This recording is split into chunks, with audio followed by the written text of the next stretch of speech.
अस्सलाम वालेकुम students, my name is Faizan Siddiqui. I am your chemistry teacher. I hope आप सब लोग खैर खैरियत से होंगे। बच्चों, आज का जो हमारा लेक्चर है लेक्चर नंबर 21। इस लेक्चर में हम एक न्यू चैप्टर जो है वो स्टार्ट करने जा रहे हैं। जो चैप्टर है यहाँ पे वो बुक की सीक्वेंस का चैप्टर नंबर 6 है, इंट्रोडक्शन टू ऑर्गेनिक केमिस्ट्री। तो उसको हम स्टार्ट कर रहे हैं। ये ऑर्गेनिक केमिस्ट्री का फर्स्ट चैप्टर है जो हम स्टार्ट करने जा रहे हैं।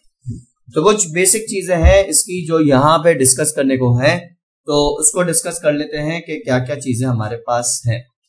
सबसे पहली बात ऑर्गेनिक केमिस्ट्री की हम अगर यहाँ पे बात करें तो ऑर्गेनिक केमिस्ट्री को अगर कन्वेंशनल वे में डिफाइन किया जाए तो इसको डिफाइन करने का सिंपल जो हमारा तरीका है वो ये है कि the branch of chemistry that deals with the study of organic compounds. यानी ऑर्गेनिक केमिस्ट्री की वो ब्रांच है जो जिसमें हम ऑर्गेनिक कंपाउंड्स की स्टडी करते हैं, तो इसको ऑर्गेनिक केमिस्ट्री का नेम दिया जाता है। तो इसलिए एक कन्वेंशनल सी डेफिनेशन जो है वो सिंपल ही है, study of organic compound is called organic chemistry. अच्छा, इसका मतलब क्या है कि अगली बात जो चीज आपको पता होनी चाहिए इसको पढ़ने के लिए वो आपको ये पता होना चाहिए कि व्हाट आर ऑर्गेनिक कंपाउंड्स। तो ऑर्गेनिक कंपाउंड्स क्या होते हैं, ऑर्गेनिक कंपाउंड्स का आइडिया क्या होता है, इसको हम यहाँ पे डिस्कस कर लेते हैं। ऑर्गेनिक कंपाउंड्स के लिहाज से हमारे पास यहाँ पे दो कॉन्सेप्ट्स हैं। एक जो कॉन्सेप्ट है वो यहाँ पे क्लासिकल कॉन्सेप्ट है और दूसरा कॉन्सेप्ट जो है वो यहाँ पे मॉडर्न कॉन्सेप्ट है। तो उसको डिस्कस करते हैं। क्लासिकल कॉन्सेप्ट ऑर्गेनिक कंपाउंड्स का ये है कि द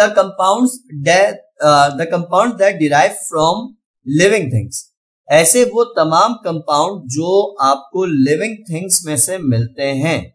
लिविंग थिंग्स का मतलब क्या है कि ऐसे वो तमाम कंपाउंड जो आपको एनिमल्स में से मिलते हैं, ऐसे वो तमाम कंपाउंड जो आपको प्लांट्स में से मिलते हैं, तो वो कंपाउंड ऑर्गेनिक कंपाउंड्स कहलाते हैं। ये ऑर्गेनिक कंपाउंड्स का एक क्लासिकल कॉन्सेप्ट है। यानी हम अगर बात करें ओल्ड इरा में कि किस तरह से इसको देखा जाता था, तो पुराने जमाने में तरीकाकार यही होता था कि जब भी कोई कंपाउंड आपको मिलता था तो उस कंपाउंड को चेक किया जाता था कि उसकी सोर्स क्या है, वो कहाँ से मिल रहा है। अगर वो कंपाउंड किसी एनिमल में से या किसी प्लांट में से मिलता है, इररिस्पेक्टिव ऑफ दैट कंपोजिशन के उसके अंदर है क्या, अगर वो एनिमल में से या प्लांट में से कंपाउंड मिलता है तो वो कंपाउंड ऑर्गेनिक कंपाउंड जो है वो कहलाता था। तो इसलिए इस हिसाब से अगर देखा जाए तो बात ये है, ऐसे बहुत सारे कंपाउंड्स हैं। जैसे फॉर एग्जांपल आपके पास है अल्कोहल C2H5OH, ठीक है, बहुत फेमस सा अल्कोहल है। अब ये जो अल्कोहल है ये आपको ग्रेप्स में से मिल रहा होता है, ठीक है, यानी कि प्लांट्स में से मिल रहा है, तो ये ऑर्गेनिक कंपाउंड है। तो अल्कोहल ऑर्गेनिक कंपाउंड इस वजह से नहीं है कि इसमें कार्बन है या हाइड्रोजन है।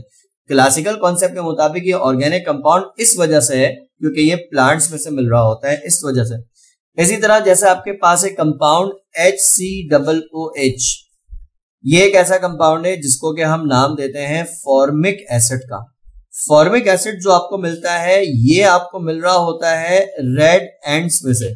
जो लाल चूटियां होती हैं छोटी वाली, वो अगर कहीं पे काट लेती है बॉडी में तो उस जगह पे स्वेलिंग हो जाती है, तो उनमें से एसिड निकलता है जो हमारी बॉडी में ट्रांसफर होता है। वो एसिड जो जो रेड एंड्स में से मिलता है, उस एसिड को फॉर्मिक एसिड का नाम दिया जाता है। रेड एंड्स को फॉर्मिका कहा जाता है। तो बात अगेन वही है कि भाई फॉर्मिक एसिड ऑर्गेनिक कंपाउंड इसलिए है क्योंकि ये रेड एंड्स में से मिलता है, इसलिए ये एक ऑर्गेनिक कंपाउंड है। बात यहाँ पर ये, तो क्लासिकल कॉन्सेप्ट ये है कि organic compounds are those compounds that derive from living things like animals and plants. तो ऐसे कंपाउंड्स को ऑर्गेनिक कंपाउंड्स कहते हैं।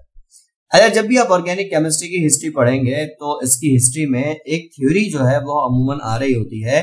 वो थ्योरी वाइटल फोर्स थ्योरी के नाम से वो आती है। कभी भी आप हिस्ट्री कहीं पे भी पढ़ें, हम कोई कराची बोर्ड के हिसाब से बात नहीं कर रहे हैं, हम एक जनरल बात कर रहे हैं कि कभी भी आप ऑर्गेनिक कंपाउंड की हिस्ट्री पढ़ें तो हिस्ट्री में वाइटल फोर्स थ्योरी जो है ना वो आती है। वाइटल फोर्स थ्योरी एक ऐसी थ्योरी है जो कि ऑर्गेनिक कंपाउंड्स के लिहाज से बहुत क्लासिकल कॉन्सेप्ट दे रही होती है।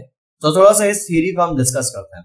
ये थ्योरी याद रखिएगा एक ऐसी थ्योरी है जो कि कन्वेंशनल थ्योरी कहलाती है, जिसमें कॉन्सेप्ट कुछ ऐसे डिस्कस किए हुए जिनके ऊपर बाद में बड़े ऑब्जेक्शंस भी लगे थे। तो इसलिए कहते क्या है जरा इसको समझ लें। ये जो वाइटल की टर्म यहाँ पे इस्तेमाल होती है, तो वाइटल की टर्म इस्तेमाल इंपॉर्टेंट के लिए भी की जाती है, यहाँ पे लाइफ के लिए भी टर्म इस्तेमाल की जाती है।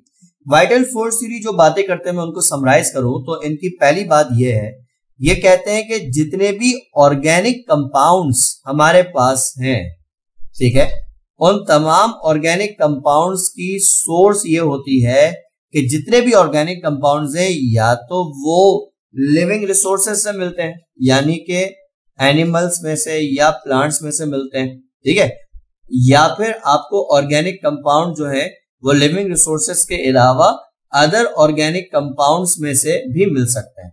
वाइटल फोर्स थ्योरी वाले ये कहते हैं कि ऑर्गेनिक कंपाउंड या तो लिविंग थिंग में से मिलेगा या फिर किसी दूसरे ऑर्गेनिक कंपाउंड की कन्वर्जन से मिलेगा। अच्छा, ऑर्गेनिक कंपाउंड कहां से नहीं मिलेगा, तो उस हवाले से भी इनका कॉन्सेप्ट ये है कि ऑर्गेनिक कंपाउंड जो है वो आपको can not be obtain from, organic compound जो है वो आपको कभी भी किसी नॉन लिविंग रिसोर्स से नहीं मिलेगा। यानी अगर आपके पास एक नॉन लिविंग थिंग है और आप चाह रहे हैं कि इसमें से ऑर्गेनिक कंपाउंड आपको मिल जाए तो नहीं मिलेगा। उसके अलावा ऑर्गेनिक कंपाउंड कभी भी आपको किसी इनऑर्गेनिक कंपाउंड से जो है वो नहीं मिलेगा, ठीक है। तो इसलिए थोड़ा सा इस बात को ध्यान में रखिएगा कि इनका कॉन्सेप्ट ये है कि ऑर्गेनिक या तो लिविंग थिंग्स में से मिलेगा या दूसरे ऑर्गेनिक कंपाउंड में से मिलेगा। ऑर्गेनिक आपको नॉन लिविंग थिंग्स में से नहीं मिलेगा, ऑर्गेनिक आपको किसी दूसरे इनऑर्गेनिक कंपाउंड से नहीं मिलेगा। ये इनका कॉन्सेप्ट है कि कहां से मिलेगा और कहां से नहीं मिलेगा, ये बात डिस्कस की। अच्छा, ऑर्गेनिक आपको लिविंग थिंग्स में से ही क्यों मिलता है, नॉन लिविंग थिंग्स में से क्यों नहीं मिलता? तो ये कहते हैं कि जितने भी लिविंग थिंग्स होते हैं उन तमाम लिविंग थिंग्स के अंदर एक मिस्टीरियस फोर्स होती है, और वो एक ऐसी मिस्टीरियस फोर्स होती है जो उनमें ऑर्गेनिक कंपाउंड्स को जनरेट करती है। तो एक ऐसी मिस्टीरियस फोर्स जो सिर्फ लिविंग थिंग्स में होती है, एनिमल्स में होती है या प्लांट्स में होती है, वो एक ऐसी मिस्टीरियस फोर्स है जो इनमें ऑर्गेनिक कंपाउंड को जनरेट करती है। तो इसलिए उस मिस्टीरियस फोर्स को जो है वो यहाँ पे नाम दिया गया था वाइटल फोर्स का, ठीक है। तो वाइटल फोर्स बेसिकली कॉन्सेप्ट उनका ये था कि वाइटल फोर्स एक ऐसी फोर्स है जो कि मिस्टीरियस है, जिसके बारे में ज्यादा पता नहीं है, लिविंग थिंग्स में एग्जिस्ट करती है, और इस फोर्स की वजह से लिविंग थिंग्स में ऑर्गेनिक कंपाउंड जो है वो जनरेट होते हैं। नॉन लिविंग थिंग्स जितने भी होते हैं उनमें वाइटल फोर्स नहीं होती, इसलिए आपको ऑर्गेनिक कंपाउंड जो है वो नॉन लिविंग थिंग से कभी भी नहीं मिलेंगे, ठीक है। तो ये कॉन्सेप्ट जो है वो इनका यहाँ पर है, तो ये कॉन्सेप्ट ध्यान में रखिएगा। अच्छा, उसके अलावा अगली बात जो यहाँ पर इनकी थ्योरी में वो ये है कि ऑर्गेनिक कंपाउंड आपको नेचुरली मिलते हैं, ऑर्गेनिक कंपाउंड को आप लैब में प्रिपेयर नहीं कर सकते। These compounds can not be prepared in lab. तो एक कॉन्सेप्ट जो था वो यहाँ पे इस हवाले से भी दिया हुआ है, ठीक है, कि अगर आप लैब में मुख्तलिफ केमिकल्स मिलाएं और ऑर्गेनिक कंपाउंड बनाने की कोशिश करें और आपको ऑर्गेनिक कंपाउंड लैब में मिल जाए, ये चीज पॉसिबल नहीं है। ये चार बातें वाइटल फोर्स वालों ने कही थी। सही, चारों बातों को क्विकली समराइज कर दूं। ऑर्गेनिक से मिलेगा या लिविंग थिंग से मिलेगा। कहां से नहीं मिलेगा? नॉन लिविंग थिंग से नहीं मिलेगा, इनऑर्गेनिक से नहीं मिलेगा। क्यों मिलेगा लिविंग थिंग से? क्योंकि लिविंग थिंग्स में मिस्टीरियस फोर्स होती है, वाइटल फोर्स उससे जनरेट होते हैं, और ऑर्गेनिक कंपाउंड को आप लैब में प्रिपेयर नहीं कर सकते। ये कंपाउंड्स नेचुरली अकरिंग होते हैं, ये कंपाउंड लैब में प्रिपेयर नहीं किए जा सकते। जहां कहीं पर भी वाइटल फोर्स थ्योरी आती है वहीं पर आपके पास एक एक्सपेरिमेंट आता है जो कि वुलर्स एक्सपेरिमेंट के नाम से है। वुलर्स एक्सपेरिमेंट पे अगर हम बात करें तो यहां पे बात बड़ी सीधी सी और बड़ी क्लियर सी है कि वुलर एक साइंटिस्ट था जिसने एक बड़ा छोटा सा एक्सपेरिमेंट किया था और उसके रिजल्ट बहुत बड़े थे। उसने क्या किया कि एक कंपाउंड लिया। कौन सा कंपाउंड? देखो, NH4 जो होता है इसको अमोनियम पढ़ा जाता है, इसके साथ CNO ग्रुप लग जाए तो ये जो कंपाउंड होता है इस कंपाउंड को अमोनियम साइनेट पढ़ा जाता है, ठीक है। कंपाउंड का नेम जो है वो आप याद रखिएगा। अच्छा, वुलर ने क्या किया कि अमोनियम साइनेट लिया और इस अमोनियम साइनेट को इन्होंने वाटर में मिक्स किया, यानी कि इसका सॉल्यूशन बनाया, एक्वा सॉल्यूशन, और उस सॉल्यूशन को इन्होंने हीट करके बॉयल किया। तो जो चीज इन्होंने ऑब्जर्व की वो ये ऑब्जर्व की कि जब अमोनियम साइनेट को वाटर में डिसॉल्व करके उसका सॉल्यूशन बनाया जाता है और जब आप उसके एक्वा सॉल्यूशन को बॉयल करते हैं तो बॉयल करने के बाद अमोनियम साइनेट एक नए कंपाउंड में कन्वर्ट हो जाता है जिसका के फॉर्मूला इस तरह से है NH4C2NH4। ये जो कंपाउंड है इस कंपाउंड को हम कमर्शियल लैंग्वेज में यूरिया का नाम देते हैं, हमें ये कंपाउंड मिलता है। अच्छा, अगर थोड़ा सा दोनों की हिस्ट्री देखें, दोनों का बैकग्राउंड देखें, तो अमोनियम साइनेट एक ऐसा कंपाउंड है जो मिनरल्स में से मिलता है, यानी अमोनियम साइनेट एक ऐसा कंपाउंड है जो कि अपनी कैटेगरी के हिसाब से इनऑर्गेनिक है। यूरिया एक ऐसा कंपाउंड है जो आपको एनिमल्स में से मिलता है। तो एनिमल से अगर कोई कंपाउंड मिल रहा है तो उसका मतलब क्या है कि वो मिलने वाला कंपाउंड एक ऑर्गेनिक कंपाउंड है। तो वोलन ने जब ये एक्सपेरिमेंट किया था तो इस एक्सपेरिमेंट का जो रिजल्ट यहाँ पे निकला था वो रिजल्ट यहाँ पे यूं निकला कि उसने एक इनऑर्गेनिक कंपाउंड को कन्वर्ट कर दिया एक ऑर्गेनिक कंपाउंड में, और ये जो कन्वर्जन उसने की थी वो लेबोरेटरी के अंदर की थी। तो जब ये एक्सपेरिमेंट हुआ तो इस एक्सपेरिमेंट का रिजल्ट क्या निकला कि दो चीजें वाइटर फोर्स थ्योरी वालों की गलत हो गई। पहली बात, इनका सेकंड पॉइंट कि ऑर्गेनिक कंपाउंड आपको इनऑर्गेनिक से नहीं मिलेगा, तो वो यहाँ पे मिल रहा है। और दूसरी बात यहाँ पर कहने की ये है कि ऑर्गेनिक कंपाउंड को लैब में प्रिपेयर नहीं कर सकते, तो ये एक्सपेरिमेंट डेफिनेटली लैब में हो रहा है, तो ऑर्गेनिक कंपाउंड लैब में प्रिपेयर किया जा सकता है। तो जब ये थ्योरी आई, जब ये एक्सपेरिमेंट किया वोलन ने, तो इस एक्सपेरिमेंट का जो रिजल्ट निकला उसने वाइटल फोर्स थ्योरी को जो है ना वो फेल कर दिया। तो इसलिए ये जो एक्सपेरिमेंट है ये failure of vital force theory के नाम से आइडेंटिफाई किया जाता है। तो इसलिए failure of vital force theory के नाम से इसको याद रखिएगा।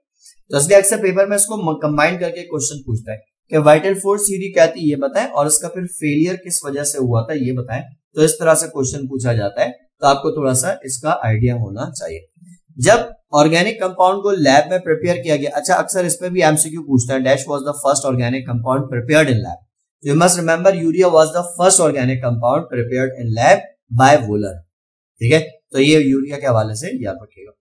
अच्छा, जब ये ऑर्गेनिक कंपाउंड इनऑर्गेनिक कंपाउंड से मिला तो फिर ऑर्गेनिक कंपाउंड की भी जो पुरानी डेफिनेशन थी वो चेंज हुई, क्योंकि ऑर्गेनिक कंपाउंड की जो ओल्ड डेफिनेशन थी वो ये थी कि ऑर्गेनिक कंपाउंड्स ऐसे कंपाउंड्स को कहते हैं जो लिविंग थिंग्स में से मिलते हैं।